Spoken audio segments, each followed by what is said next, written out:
Bienvenue sur Ici Beyrouth. Mon invité d'aujourd'hui nous parlera des enjeux des prochaines législatives ainsi que du paysage électoral dans la circonscription Mont-Liban 3. Il s'agit du général à la retraite et candidat au siège marronnier de Baabda, Khalil Hello. Khalil Hello, bienvenue sur Ici Beyrouth. Merci de m'accueillir. Nous sommes ravis de vous avoir parmi nous. J'aimerais vous poser une question que je pose à tous les candidats. Oui. Quel est l'enjeu des prochaines législatives sur le plan national et aussi sur le plan de la circonscription de Baabda? Bon, sur le plan national, c'est un enjeu qui est crucial parce que la Constitution est en danger.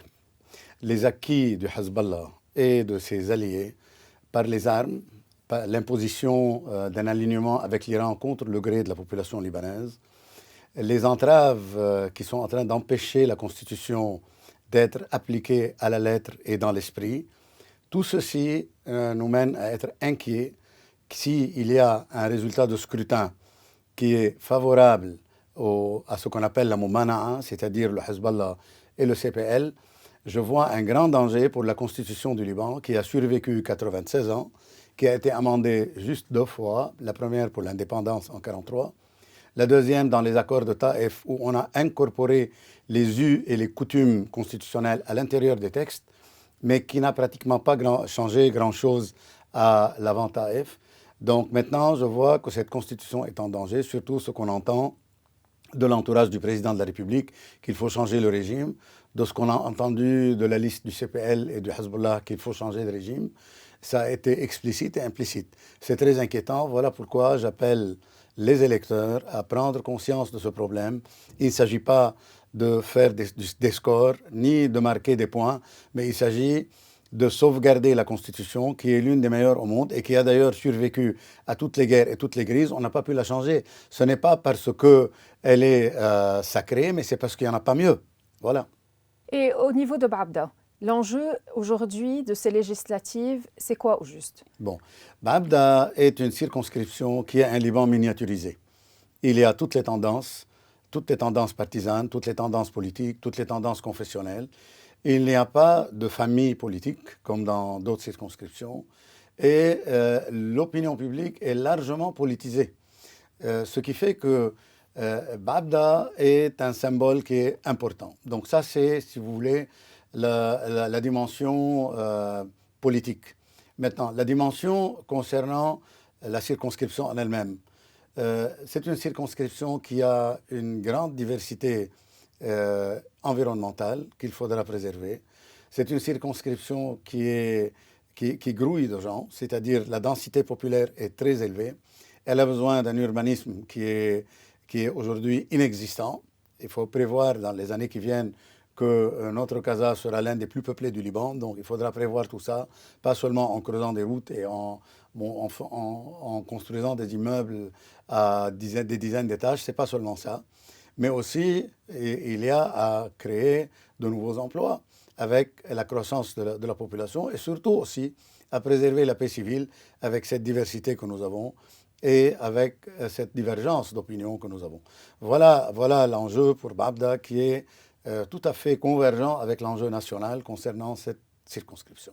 Aujourd'hui, à Baabda, il y a 5 listes des mouvements de contestation qui sont en lice et il y a aussi 2 listes de partis politiques traditionnels. Oui. Pourquoi il y a ce grand nombre de listes de mouvements de contestation? Bon, écoutez, je peux vous répondre en ce qui concerne notre liste et en ce qui me concerne personnellement.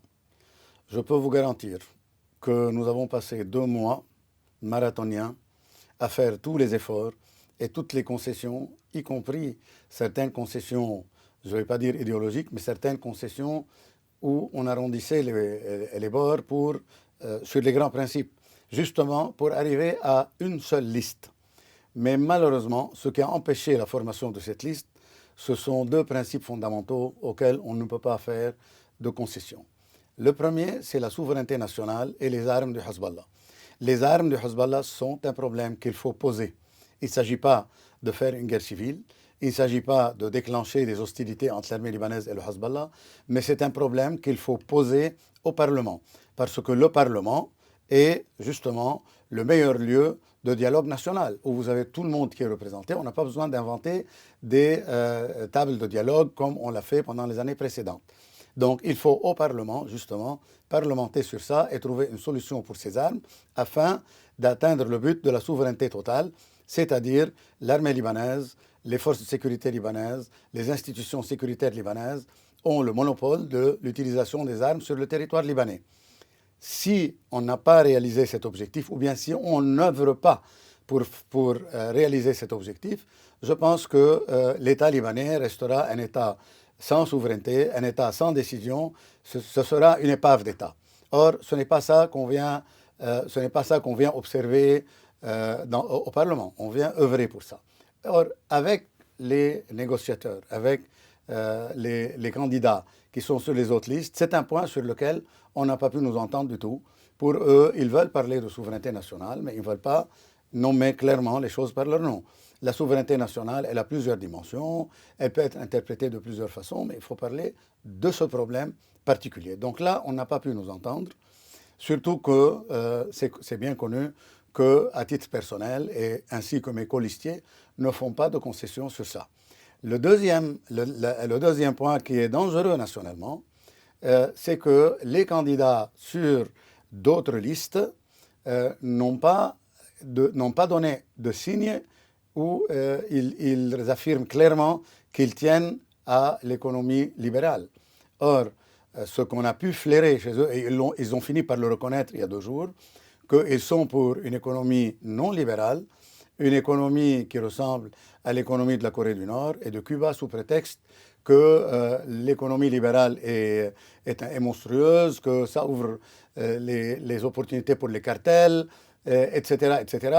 Ce qui est très dangereux parce que Cuba et les économies, si vous voulez, non libérales qui ont prévalu en Europe de l'Est ont été catastrophiques pour ces pays et elles le sont toujours pour les 2 ou 3 pays qui continuent à adopter ce genre d'économie.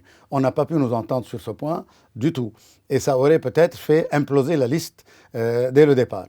Donc voilà pourquoi. Maintenant, bien sûr, on aurait aimé avoir une liste unique, mais ce sont les 2 empêchements majeurs qui ont réduit à néant cette opportunité. Vous avez mentionné vos colistiers. Oui. Il y a des rumeurs, enfin pas des rumeurs, mais aussi des critiques Oui. Du fait que vos colistiers sont d'anciens cadres du CPL. Oui. Qu'est-ce que vous avez à répondre? D'abord, il faut que je clarifie que notre liste est composée de 4 candidats. Il y a moi-même, il y a le docteur Jean Abiounis qui n'a jamais fait partie du CPL, qui a fait partie des blouses blanches dans la Saoura, dans la Intifada. C'est un ancien militant des premières heures depuis 1975. On se connaît très bien. Il est professeur à la LAU, il est chirurgien cardiovasculaire. Il n'a rien à voir avec le CPL. Il y a 2 cadres du CPL. Il y a M. Naïmoun et il y a M. Ramzi Kanch. Ils étaient cadres du CPL et justement, ils sont en profond désaccord avec le CPL sur tous les principes, que ce soit le règlement interne du CPL où le decision-making process n'est pas clair du tout. Il est monopolisé par le président du parti, par M. Bassil, et aussi pour la question de la souveraineté nationale. Ils ne sont pas du tout ambigus sur ça, sinon ils n'auraient pas du tout fait partie de ma liste. Ça, c'est un point sur lequel je ne badine pas du tout. Donc, ils adhèrent tout à fait à l'attachement à la souveraineté nationale et à trouver une solution pour les armes de Hezbollah à travers une loi qui dessine la politique de défense, de laquelle découlera une stratégie de défense. Et de là, il faut amender les lois de la défense nationale, instaurer de nouvelles lois. Et là nous nous sommes longuement entretenus avec eux sur ces points-là. Nous sommes tout à fait d'accord que c'est un problème qu'il faudra poser au Parlement. Et le point aussi sur lequel nous nous sommes entendus, c'est que le fait de trouver une solution aux armes de Hezbollah ne veut pas dire une guerre civile. Donc sur ça, ils sont clairs, je suis clair, mais bien sûr, comme dans toutes les batailles électorales, il y a des rumeurs. Il y a beaucoup de rumeurs qui disent que je me suis retiré, pas du tout. Je rassure tous ceux qui me connaissent et qui ne me connaissent pas que je ne me retire jamais.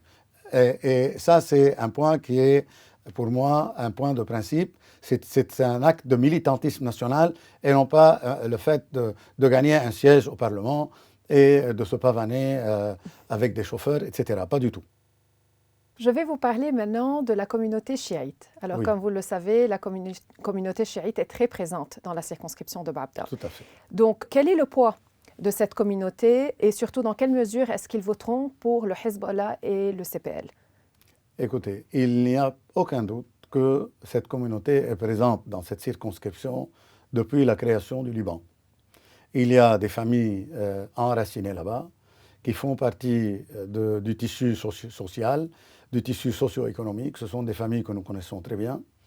Et c'est une région, enfin, je parle de la banlieue sud de Beyrouth, c'est une région où le Hezbollah et le mouvement Amal ont réussi à se faire des partisans et des militants qui sont majoritaires au sein de la communauté chiite. Il n'y a aucun doute sur ça. Mais dire qu'elles ne vont pas peser sur les élections, elles vont peser certainement. Elles vont voter certainement pour le Hezbollah, pour Amal, peut-être pour le CPL, s'ils auront assez de votants en excédent pour pouvoir aider leur colistier, le candidat du CPL. Maintenant, y a-t-il des contestataires contre le Hezbollah dans la communauté chiite? Certainement, vous n'avez qu'à voir le nombre de candidats qui sont sur les listes opposées, qui sont de la communauté chiite. Il y a plusieurs tendances. Vous avez les libéraux qui sont contre le Hezbollah, vous avez les moins libéraux qui sont tout à fait contre le Hezbollah, et vous avez également des informations de l'intérieur de la banlieue sud qu'il y a un mécontentement général de la population. Ils épargnent, si vous voulez, les hauts cadres du Hezbollah de leurs critiques, mais ils ne sont pas du tout contents. Et il y a une bonne partie qui n'avait pas l'intention d'aller voter pour signifier son mécontentement. Donc, ils ont dit qu'ils ne vont pas voter contre, justement pour ne pas avoir des problèmes, des ennuis, pour ne pas subir des pressions, ou bien par principe, mais ils ont dit qu'ils vont signifier leur mécontentement par le fait de s'abstenir de voter.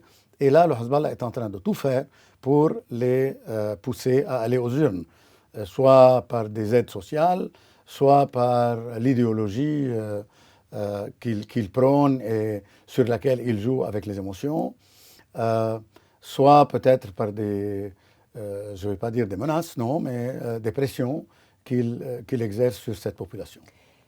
Il y a aussi le poids, évidemment, le poids de la société civile et des mouvements de contestation. Oui. Bon, on a vu qu'il y a 5 listes qui sont en lice, donc Oui. ce qui signifie qu'il y a une ambiance générale de contestation et de mécontentement. Oui. Dans quelle mesure les contestataires vont aux urnes et vont pouvoir faire élire leurs représentants de façon à faire échouer les partisans des partis politiques? Dans quelle mesure est-ce qu'ils ont une chance de primer sur les sièges des partis politiques? Écoutez, ils ont certainement une chance. Il y a une opinion publique qui, d'après tous les sondages, constitue 40% des intentions de vote, qui veut voter contre l'establishment.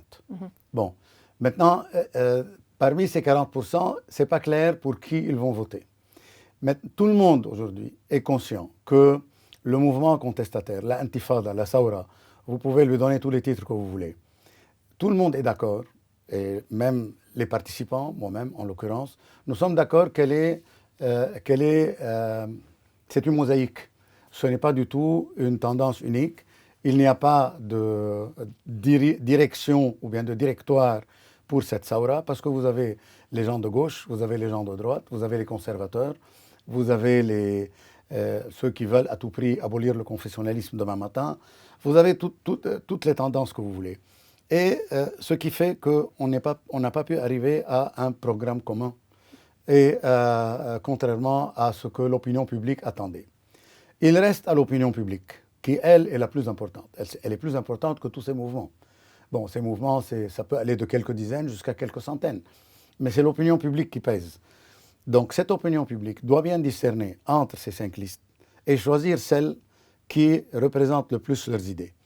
La nôtre représente la souveraineté en premier lieu, poser le problème des armes du Hezbollah dans le cadre de la souveraineté, préserver l'économie libérale à tout prix, parce que c'est grâce à l'économie libérale que nous pourrons avoir des investissements étrangers, que nous pouvons créer des emplois. Le Libanais n'a pas besoin de lui tenir la main pour lui dire quoi faire. Dès qu'il y a l'opportunité, il travaillera et tout reprendra. Mais pour ça, il faut garder l'économie libérale, il faut avoir des fonds, des investisseurs étrangers qui aient confiance. Pour cela, il faut que le corps judiciaire ait son indépendance totale telle que le prône la Constitution. Ça fait partie de notre programme.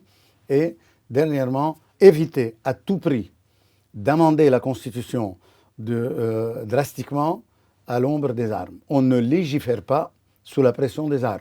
C'est quelque chose qui est sacré. Sinon, ce sont les armes qui vont imposer ces amendements de la Constitution. Et là, le Liban sera un vrai danger.